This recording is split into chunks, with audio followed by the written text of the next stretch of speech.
Hi, third graders. I hope you're having a really good time at home and you had a great weekend. Welcome to online school. This is definitely different for all of us, and we're learning this together, but I hope that you're ready, and I can't wait to see everything that you've completed at home. Each day I'm going to come on here and I'm going to make a little video. Sometimes you'll see my face, and sometimes you might just see my hand under the document camera, and I will be working right alongside you with math or reading or science or writing or whatever that might look like.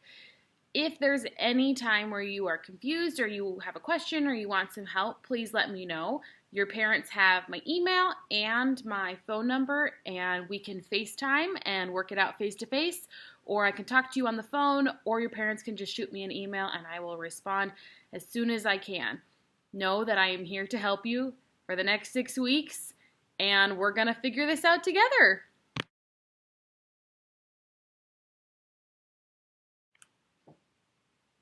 Happy Monday, third graders. Here we are, ready to start online school. Today we have math and handwriting, reading, and science. And then if you even have some time, Mr. Ely has prepared a PE lesson that you guys can do at home. Please make sure that you have your green folder ready to start Monday and all the supplies you need. Make sure you have pencils, and we're going to need some scissors today and a little bit of glue. It wouldn't be math without cutting and pasting. Make sure you have some water, you've had a snack or breakfast. I even have my coffee ready. So we are ready to begin. First up, math.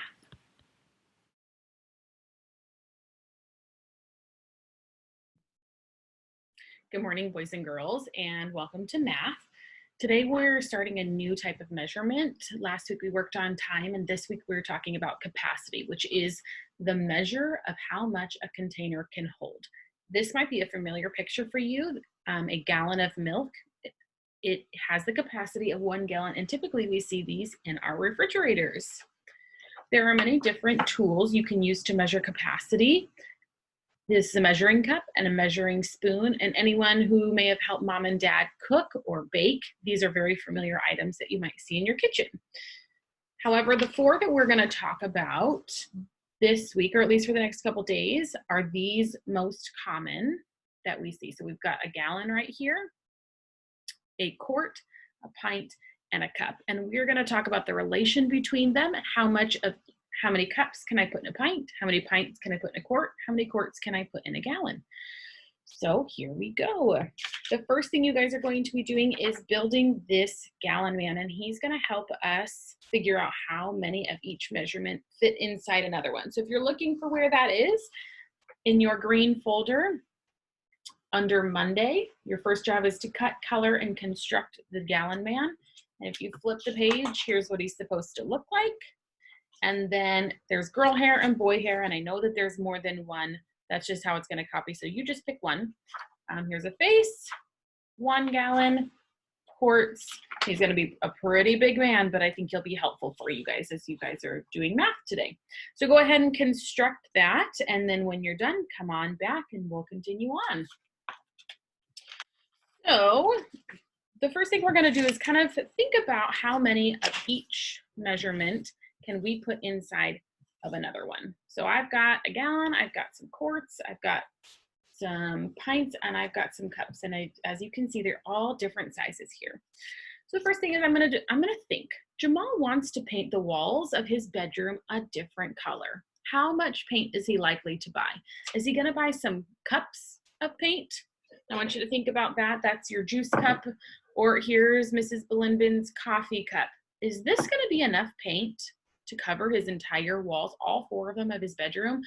Probably not. So then I'm going to keep on going. Now we've got some pints. So that's your little things of ice cream in your freezer.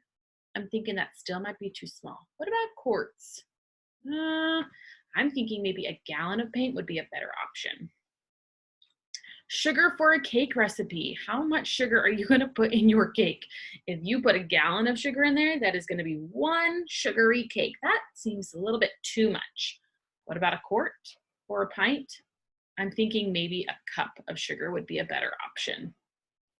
Okay, so here's what you're going to do today. I'm going to keep my things right there. And if you're looking for what to do next, go ahead and pull out that checklist. And I see that the next thing after I build my gallon man is my workbook. Now, I know that we haven't used these a ton because we've been doing a lot in our spiral notebooks, but now that we're home, this is going to be a great resource for you guys to use. So let's go to page 185. And that's right here. And at the top of your page, we've got some cups. 2 cups equal a pint. 2 pints equal a quart, and 4 quarts equal a gallon. So this is helpful with our conversions. And we're going to do some questions down here. Now, I already did this because I recorded it once and then it didn't work. So I'm sorry, but I already did this. But you are going to be looking at yours and we're going to choose the best estimate. So here is your juice box, okay? And you're going to think, which one of these is the better option? Do you think that this holds 1 cup? Do you think this holds 1 pint? Do you think it holds a quart, or do you think it holds a gallon? I'm thinking if I had a juice box, that would be way too much. A whole gallon of juice in my lunchbox, that'd be too much. I'm thinking probably a cup. This is also 1 cup is the same as the little gallon, cartons that you guys have in the lunchrooms. I'm going to circle 1 cup. Okay, what about this pail here? It's holding water. Do you think that holds 1 cup? That might be too small because these don't look like they hold the same. And I thought this one holds 1 cup. Does it hold a pint? I think it might be able to hold more than 2 of those. A quart or a gallon? I'm thinking 1 gallon. And then I've got this juice container, or power punch as it's called. This is what you might see for your juice in the refrigerator. And I'm thinking, here's my cup that I fill the juice with. So it's probably not a cup. And maybe not even a pint. I'm thinking that this probably holds 1 quart. You are going to fill out the next 3 on your own. Now, the next thing you're going to do is you're going to flip the page, and it looks like a whole lot of work here. But you know what? We don't have to do all of them. That is a lot of work, but you're also going to utilize that gallon man here. Is thinking about how to. I'm sorry, guys, just trying to focus the dot cam here.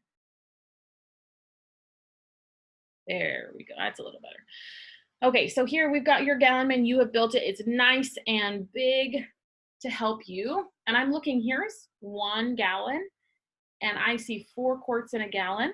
I see 2 pints in a quart, or I see 1, 2, 3, 4, 5, 6, 7, 8 pints in 1 whole gallon. My first question here is how many pints equals a cup? Or I'm sorry, 4 pints equals how many cups? So if I look at gallon man here, I need 1, 2, 3, 4 pints. How many cups are in 4 pints?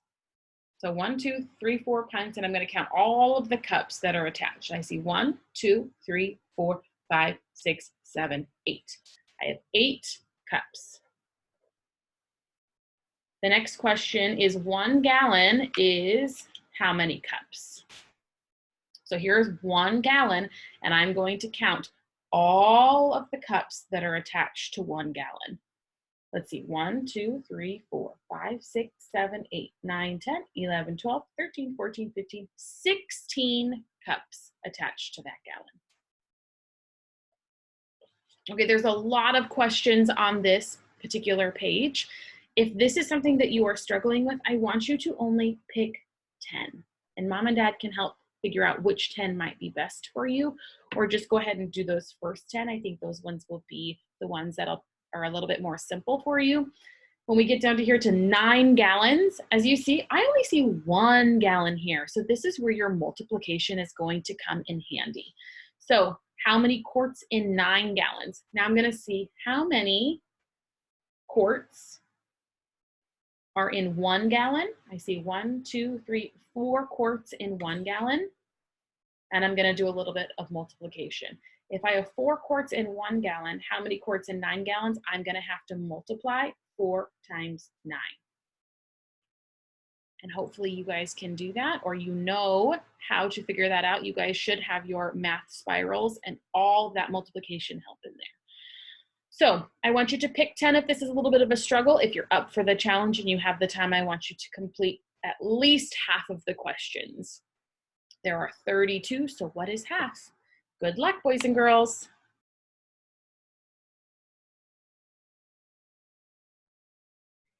Good morning. It's time for reading. So every Monday, as you know, we do spelling, and this week we have two different sounds. We have the vowel sound in spoon and wood.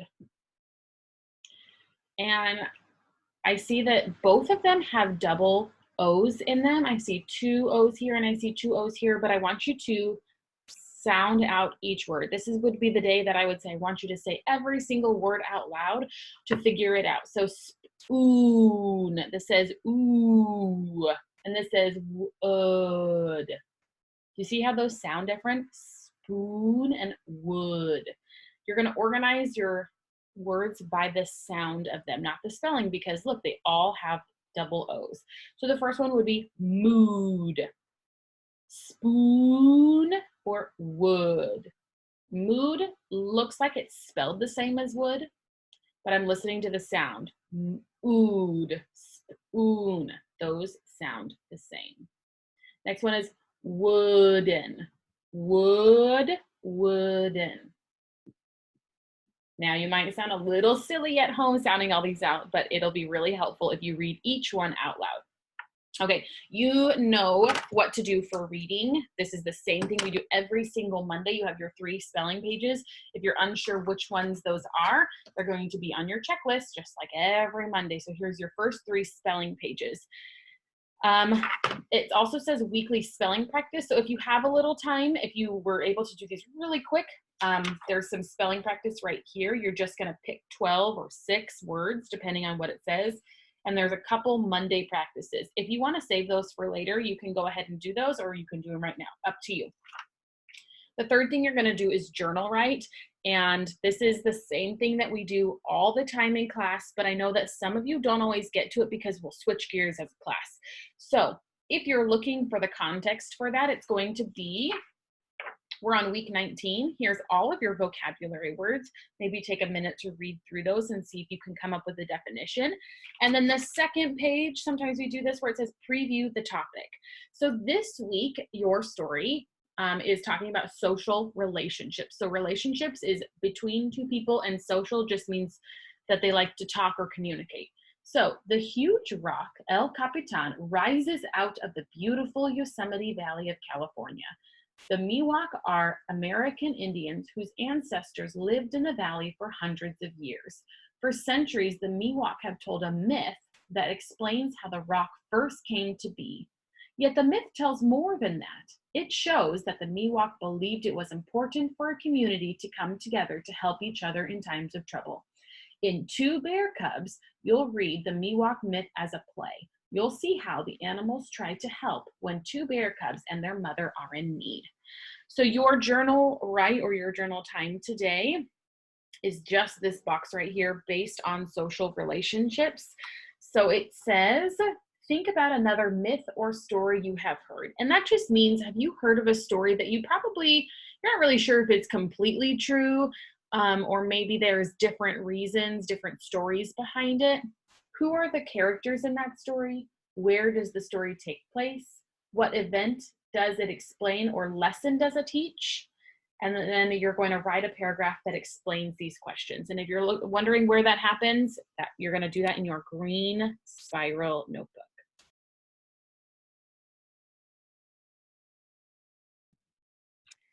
It is time for science. So I'm going to be reading a little bit about it from a story. Make sure that you have your science packet. And you're also going to pull out that white piece of construction paper, and you're going to need your colors. And obviously a pencil, because we use a pencil for everything. We just finished the Native American in social studies, and so we're switching gears to science. And so we're going to be doing our whole entire science unit virtually. So I have some stories, I might have some videos for you guys, and then there'll be some activities as well. So what will the weather be? So I'm going to read a little bit of this story to kind of introduce.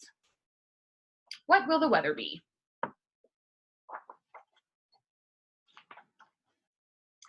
The sky was gray and cloudy over Washington, D.C. on the morning of March 9th, 1999.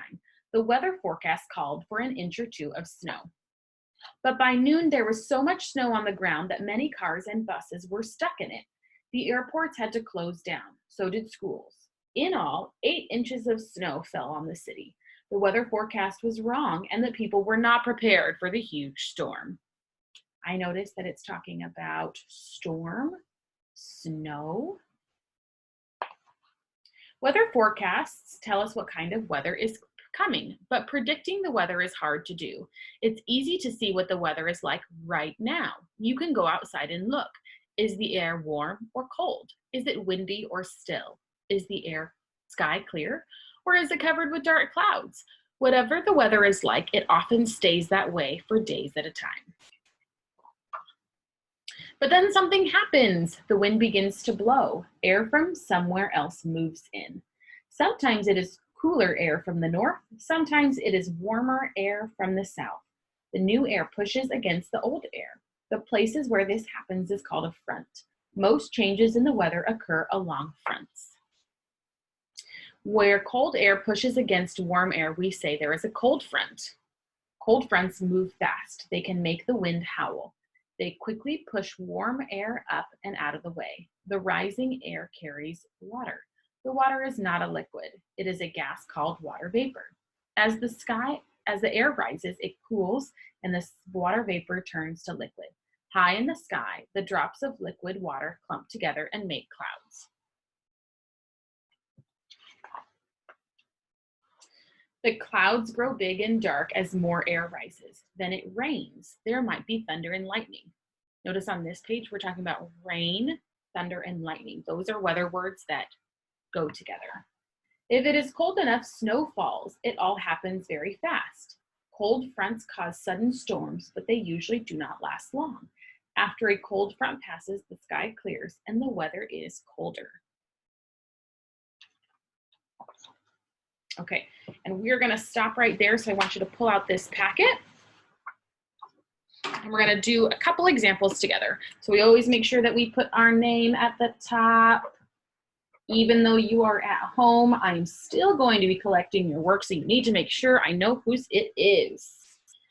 Okay, so the directions. Now it's really important that you guys are reading the directions at home because I'm not there to help you. We'll read them together. Use some weather words to tell about 3 different days. Then write something you could do on each of those days. Use the weather words to help you. So an example is, it was bright, sunny, and hot on Monday. So we stayed inside where it was cool. Notice that bright, sunny, and hot, they all go together. Bright and sunny and hot are weather words that I could see on the same day. I don't know if I would see breezy, icy, and cloudless on the same day. Or maybe I would, I don't know.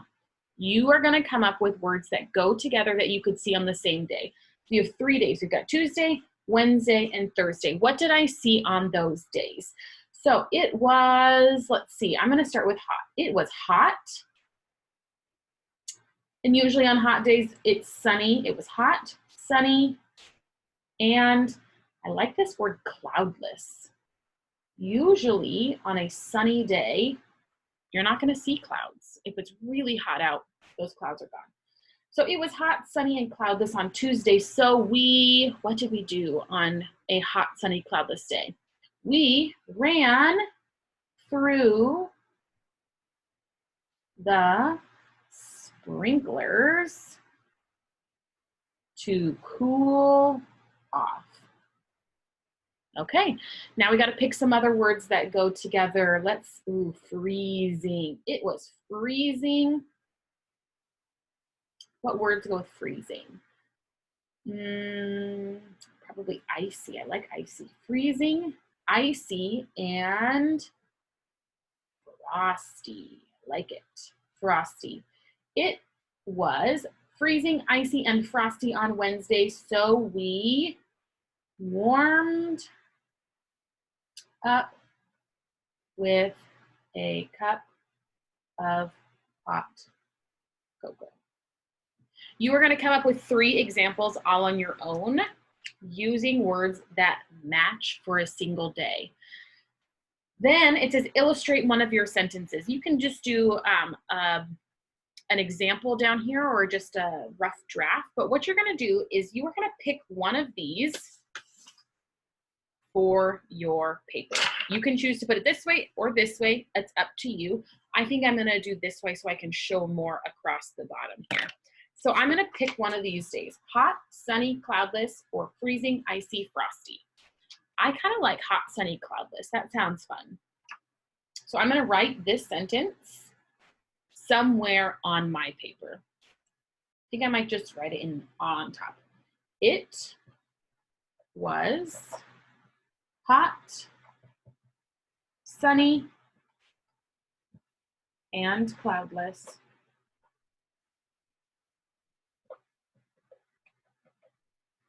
on Tuesday.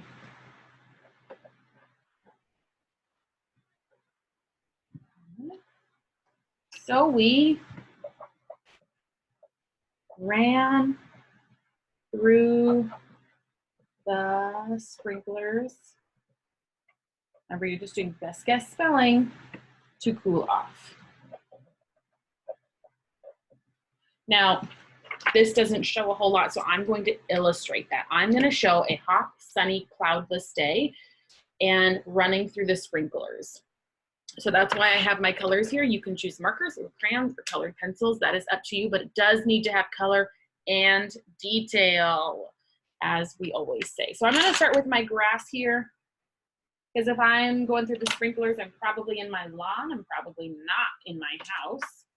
So you're going to take a little bit more time. I'm just going to go quickly to show my example. Yours is a detail, and I want to see the finished result. So take your time and have mom or dad snap a picture for me so I can see how it ended up. Now, it was a hot, sunny day, so I'm going to make sure I have a sun in the sky, and I can go right over top my words. That's okay, because I used marker, and colored pencil isn't really going to cover those words. So I'm going to make sure that I color this in really good, but for sake of time, I'm going to just keep on going. So we've got my sun here. It was a hot, sunny day, and I need a sprinkler. So here's my hose attached to my sprinkler here. You might have a different looking sprinkler, but this is my sprinkler. It's got a base so that it could sit on the grass. Here's my hose that goes along. And the sprinkler needs some water, so it's going to come shooting out. Here's my sprinkler. Maybe some raindrops coming down from the sprinkler onto the grass. Now, we ran through the sprinkler. I'm not done yet because I need some kids running through the sprinkler. So I'm also going to have, here's myself going through the sprinkler. You are going to continue to add detail. This is my example. I will finish it and let you guys see. Good luck.